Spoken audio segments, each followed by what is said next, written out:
এই আয়াতের তাফসিরে মুফাসসিরগণ বলেছেন, ও দুনিয়ার মানুষ, ও দুনিয়ার পুরুষ, ও দুনিয়ার নারীরা,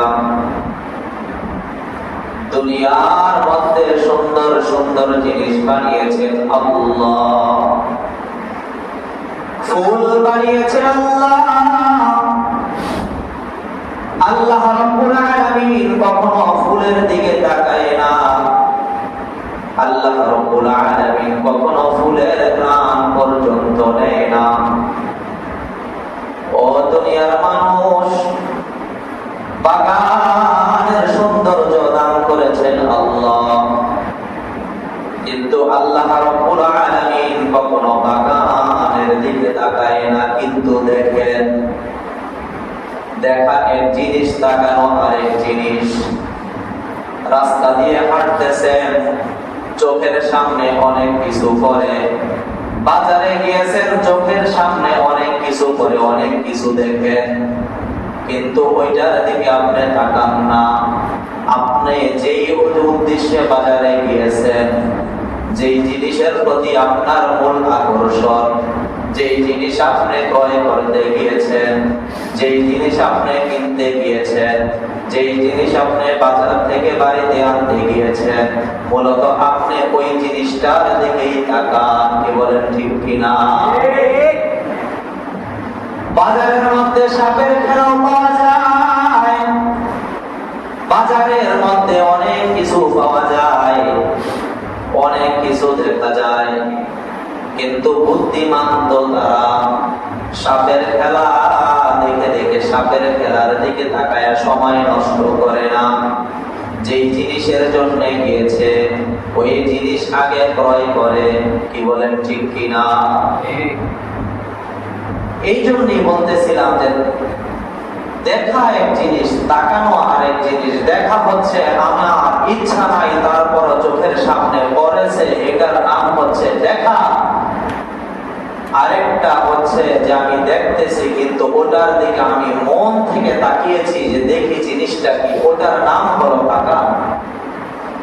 আল্লাহ রাব্বুল আলামিন বলতেছেন, বান্দা,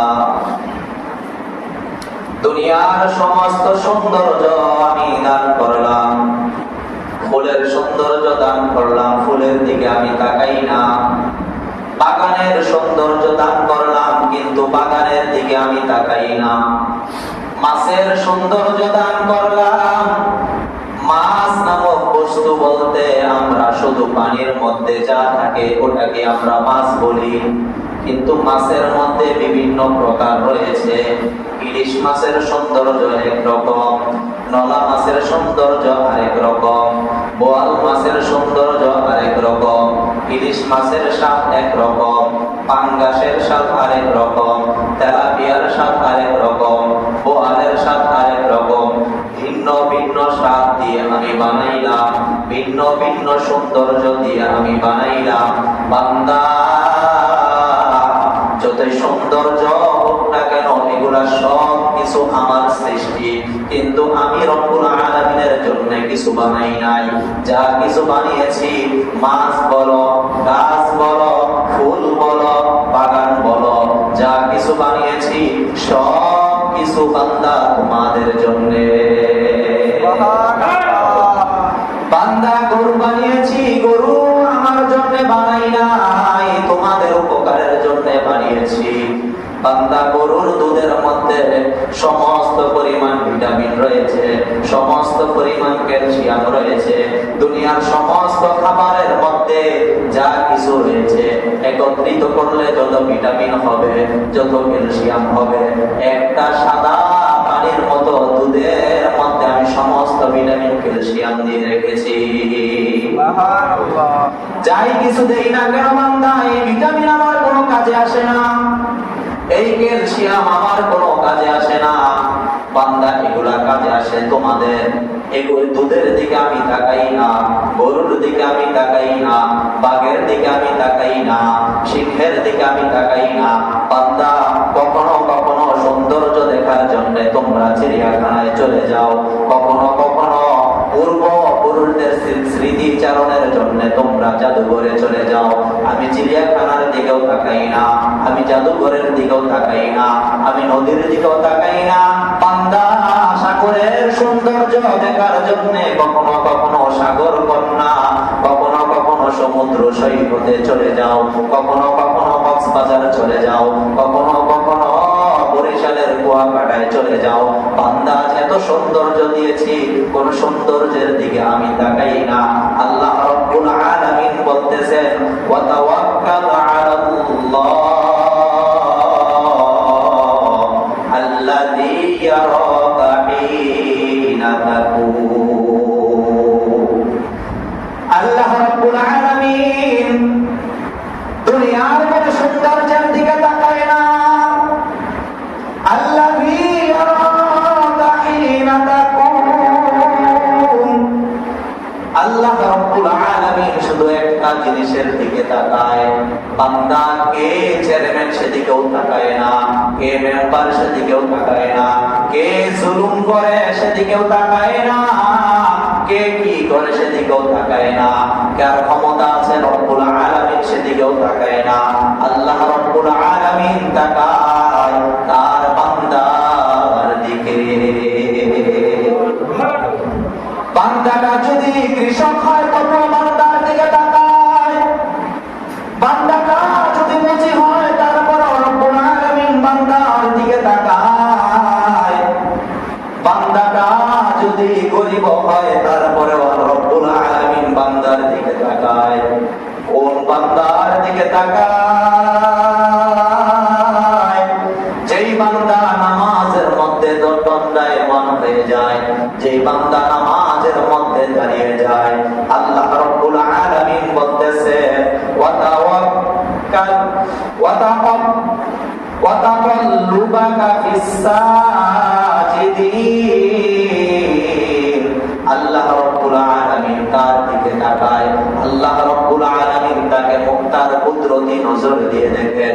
যেই বান্দা নামাজের মধ্যে দাঁড়াইলো, নামাজের মধ্যে দাঁড়াইলো, তিলাওয়াত করলো, এক পর্যায়ে রুকুতে চলে গেল, রুকু থেকে উঠে আবার সিজদার মধ্যে সিজদাকারীদের অন্তর্ভুক্ত হয়ে গেল। বান্দার টুপিটা নতুন নাকি পুরান রব্বুল আলামিন সেদিকে তাকায় না। বান্দার গায়ের জামাটা নতুন নাকি পুরান সেদিকে রব্বুল আলামিন তাকায় না। বান্দা মসজিদের সভাপতি কিনা সেদিকে তাকায় না, এলাকার ক্ষমতাধর ব্যক্তি কিনা সেদিকে তাকায় না। আল্লাহ রাব্বুল আলামিন শুধু তাকায় যেই বান্দা আর যেই বান্দি রব্বুল আলামিনের কুদরতি কদমে সিজদায় পড়ে যায়।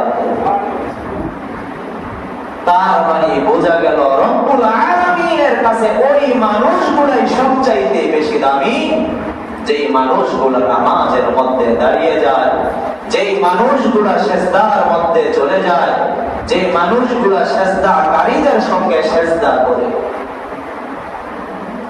ওয়া তাকাল্লুবাকা ফিস সাজিদিন। সিজদাকারীদের সাথে তোমরা পড়ো। আল্লাহ রাব্বুল আলামিন বলতেছেন যে সিজদায় চলে যায় নাকি যারা সিজদাকারীদের সঙ্গে সিজদায় যায়, যারা সিজদাকারীদের সঙ্গে সিজদা থেকে ওঠে। আল্লাহ রাব্বুল আলামিন এককভাবে বলেন নাই। আমরা কি করি? নামাজ জামাতে পড়তে হবে না, একা একা পড়লেই হবে। এই আয়াতের মধ্যেও বোঝা যায় আল্লাহ রাব্বুল আলামিন যত সিজদাকারীদের সঙ্গে বলেছেন, তার মানে সিজদাকারীকে একলা নামাজ পড়লে সিজদাকারীদের হয়। একককে কি অনেক বলে? যে একলা নামাজ পড়ে তাকে সিজদাকারী বলে, যারা কয়েকজনে মিলে নামাজ পড়ে তাদেরকে সিজদাকারীদের বলে। কি বলে, ঠিক কিনা? আল্লাহ রাব্বুল আলামিন এখানে জামাতের পর্যন্ত গুরুত্ব দিতেছেন। সিজদাকারীদের দিকে তাকায়, যারা সিজদাকারীদের সঙ্গে সিজদা দেয় তাদের দিকে তাকায়, যারা সিজদাকারীদের সঙ্গে সিজদা থেকে ওঠে তাদের দিকে তাকায়। আল্লাহ রাব্বুল আলামিন এখানে সিজদাকারীদের কথা এনেছেন। মুফাসসিরগণ বলেন একা একা সেজদা দিলে আল্লাহ রাব্বুল আলামিন তার প্রতি পরিপূর্ণ সন্তুষ্ট হয় না।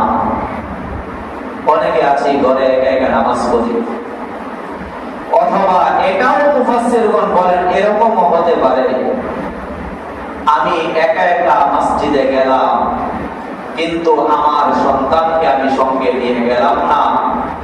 আমি একা একা নামাজ পড়লাম কিন্তু আমার সন্তানদেরকে আমি নামাজের তাগিদ দিলাম না। আমি একা একা নামাজ পড়লাম, আমার বিবিকে আমি নামাজের জন্য তাগিদ দিলাম না। আমি একা একা নামাজ পড়লাম, আমার ভাইকে আমি নামাজের জন্য বললাম না। আমি একা যতই নামাজ পড়ি, হাসরের দিন আমার ঘরের মানুষগুলো আমার জন্য মামলা দায়ের করে দিবে। এই জন্য আল্লাহ রাব্বুল আলামিন বলতেছেন, আল্লাহ রাব্বুল আলামিন কাদের দিকে তাকায়? কুদরতি নজর তাদের দিকে দেয় যারা সেজদাকারীদের সঙ্গে সেজদা দেয়, যারা সেজদাকারীদের সঙ্গে সেজদা থেকে ওঠে। সকলে বলেন না সুবহানাল্লাহ।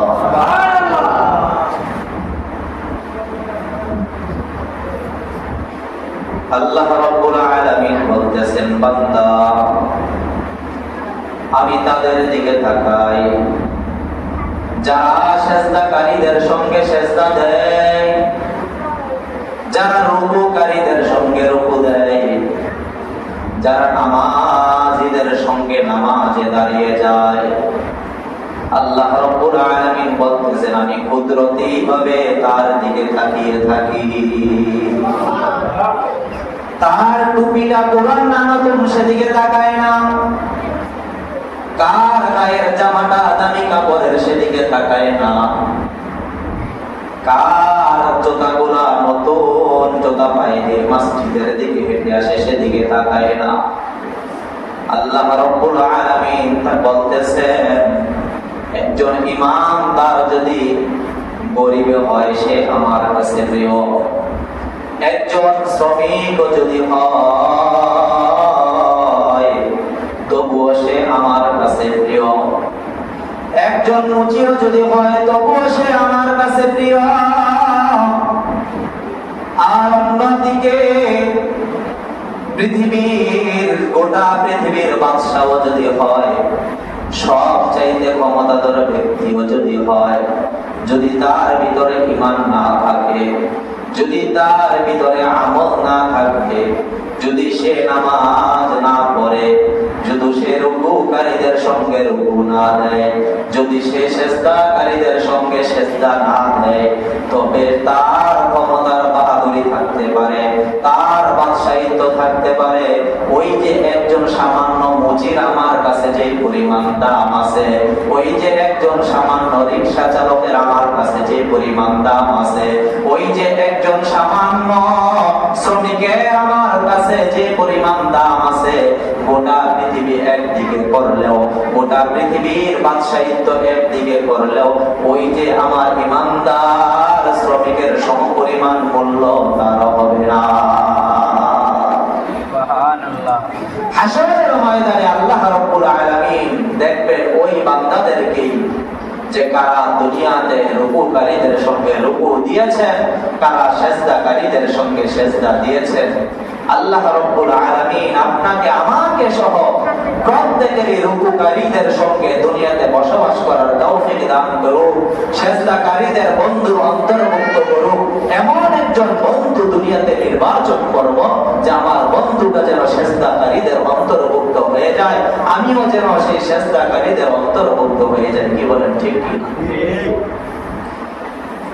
আমি যাকে মহাব্বত করব হাসরের দিন তার সঙ্গে আমার হাসর হয়ে যাবে। এই জন্য বন্ধু নির্বাচন করার ক্ষেত্রে সাবধান। আমার বন্ধু যেন নামাজি হয়, আমার বন্ধু যেন জিকরুল্লাহ হয়, আমার বন্ধু যেন ইবাদত করনেওয়ালা হয়, সেদিকে খেয়াল করব। আর 5 ওয়াক্ত নামাজের হেফাজত করব। কোটি টাকার সম্পদের মালিকও যদি হয়ে যায়, যদি নামাজ যদি আমার কাছ থেকে ছুটে যায়, আল্লাহ রাব্বুল আলামিনের জাত ও ইজ্জতের কসম দিয়ে বলতেছি বন্ধু, আল্লাহ রাব্বুল আলামিনের দরবারে আপনার আর আমার নামটা বান্দার খাতায় থাকবে না। পশু পাখিও নামাজ পড়ে না, কুকুর নামাজ পড়ে না, আপনার আমিও নামাজ করি না, কিন্তু পশু পাখি আপনার আমার চাইতে উত্তম। পশু পাখি আল্লাহর নামের জিকির করে, আপনার আমি রব্বুল আলামিনের জিকির করি না। অতএব বোঝা গেল আপনার আমি কুকুরের চাইতেও কি অদম যদি নামাজ যদি ছেড়ে দেয়। আল্লাহ রব্বুল আলামিন আপনাকে আমাকে সব প্রত্যেকেরই 5 ওয়াক্ত নামাজের হেফাজতকারী বানিয়ে দেন। সকলে বলেন আমিন। আমিন। সকলে নামাজ পড়বো তো ইনশাআল্লাহ। ইনশাআল্লাহ। ওমা তৌফিক ইল্লা বিল্লাহ ওয়া আখিরু দাওয়ানা আলহামদুলিল্লাহি রাব্বিল আলামিন।